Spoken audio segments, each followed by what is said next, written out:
napapanood ako dito na yung mga nagbebenta ng agimat. Bibenta siya ng agimat.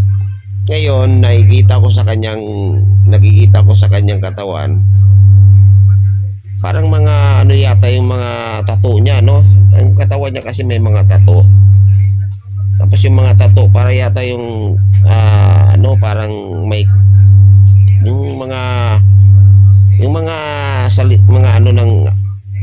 mga agimat, no? Parang pinatato niya sa katawan niya. Ngayon, ang tanong guys, no?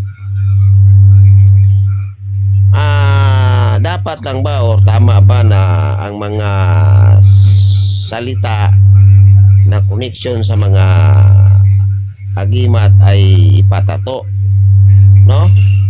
Kasi unang-una guys, ang katawan natin ay sagrado yan, no?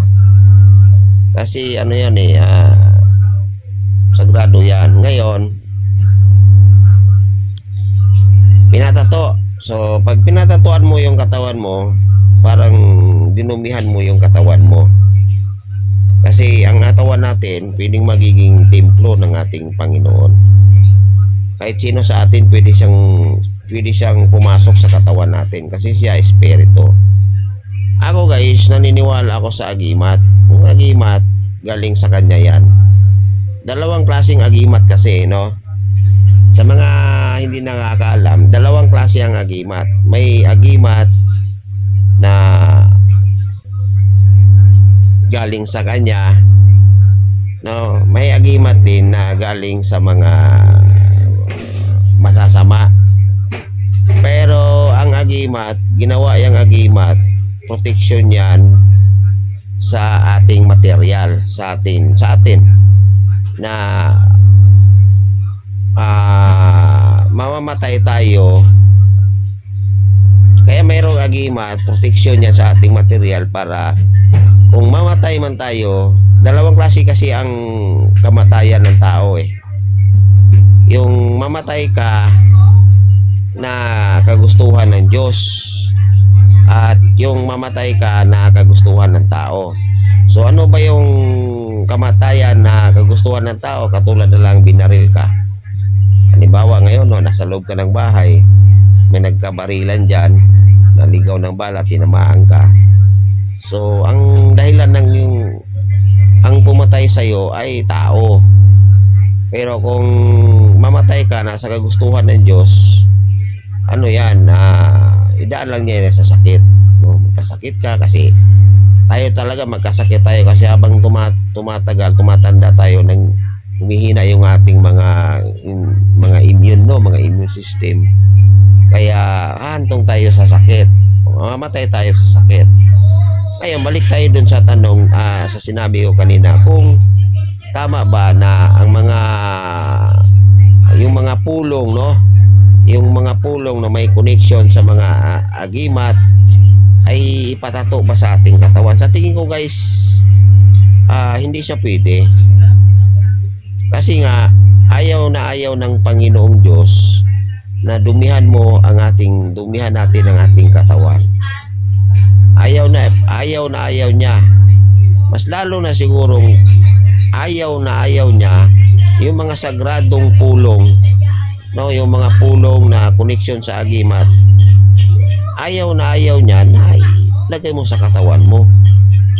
Pwede mo siyang isulat sa tela, ilagay mo siya sa tela, pwede yun. Isulat mo sa papel, no? Ganon. Tapos lagyan mo siya ng langis na kahit gaano siya katagal ay hindi matutunaw yung papel, no? Kasi doon mo isinulat, pwede yun. Pero kung iano mo sa katawan, ipatato mo, parang mayroon yatang something. So ako yung naniniwala na hindi pwede yun. Hindi pwede yun na ang mga pulong na connection sa iyong agimat ay ilagay mo sa iyong katawan, ipatato mo. Hindi, kasi ang katawan talaga natin guys, sagrado yan, no? Templo yan ng ating ayaw ng Panginoon Diyos na dumihan ang ating katawan. No? Magpapatato ka. Ayaw ng Panginoon yan. So ngayon, kung ipatato mo yung mga pulong sa mga agimat sa katawan mo, ang tanong kung may bisa ba? Gagana ba siya? Dahil yun nga, halimbawa, mga tagulilong. So, patato mo yung mga, may kasi yan may mga pulong kasi yan na nakalatin. So, ipatato mo sa iyong katawan para sabihin na hindi na mawawala sa iyo yung tagulilong kasi yun nga, nakadikit na sa iyong katawan, nakatatunay. Ganon ang mga dahilan Kaya sila nagpatato para hindi na mawala sa kanilang katawan. Kasi kung nakalagay sa butihan, nakalagay sa garapa, pwede siyang mawawala, no? Pero like kung ipatato mo siya sa iyong katawan, ay hindi na talaga mawawala kasi nakasulat na sa katawan mo pinatato mo na Pero ang tanong kung pwede ba yon or may bisa ba yon, no? Na ano lang ako guys, kasi may napanood ako na yun nga kita ko yung katawan niya, tapos yun nga pinatato niya yung mga pulong, yung mga salita ng mga pulong, no? So, ayun, yun ang kayo guys, no? Kung kayo kung naniniwala kayo sa mga ganyan, mga agimat, kasi ako naniniwala ako niyan, mayroon din ako niyang ganyan. Mayroon din akong ganyan. Kayo guys, anong sa tingin nyo? Tama ba yung ginawa niya na yung mga pulong na connection sa mga agimat ay ipatato mo sa katawan mo? Kung akong tanongin nyo, hindi pwede. Kasi nga, ayaw ng Panginoon Diyos na dumihan mo yung katawan mo. Ganon yun guys, no? Na ano lang ako. Kasi siya, nagbibenta siya. Bibenta siya ng mga ganon. Ang mga ganyan, mga magnet. Mayroon ako niyan, no? Kumplito ako niyan, no? Kumplito ako niyan na yung mga ganyan, mayroon din akong magnet, mayroon din ako na yung kaya kong mayroon akong pwedeng mag-connect sa akin. Halimbawa, hanggang 20 tao, yung 20 katao, wala silang mga agimat, ganyan. Mayroon din ako na yung 20 katao, kaya niyang i-covered na yung 20 tao na yun na walang mga agimat ay dahil pwede silang makunik sa akin.